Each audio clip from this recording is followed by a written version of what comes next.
how to fix this annoying iMessage activation error on your iPhone today. What's up guys, welcome back to another video. It's your boy TechnoTrend, and today we're going to be showing you guys different methods as to how you can fix this as soon as possible, so make sure to watch throughout the entire video. So step number one, a lot of people tend to use a VPN. This can actually hinder your activation for specifically iMessage and FaceTime. So what you want to do is make sure you don't have a VPN running in the background, and also make sure to check if VPN isn't trying to connect as we speak.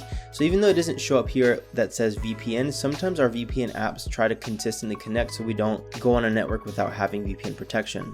What you want to do is make sure you have a working network connection, whether that be cellular or Wi-Fi. So make sure to test that by going to a simple Safari search, typing anything.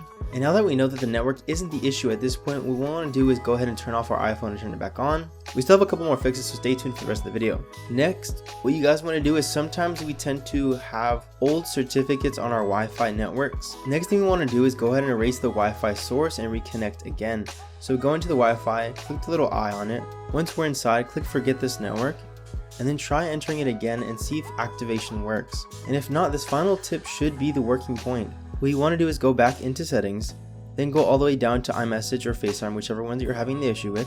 Then simply turn on and turn off iMessage. For some reason, sometimes when we change addresses, numbers, or even connect to different Wi-Fi sources, our iMessage toggle decides to turn off or has a weird loading error. So all you have to do is tap it on and off again. This is it for today's video. Let me know if this fixed it in the comments below. Thanks.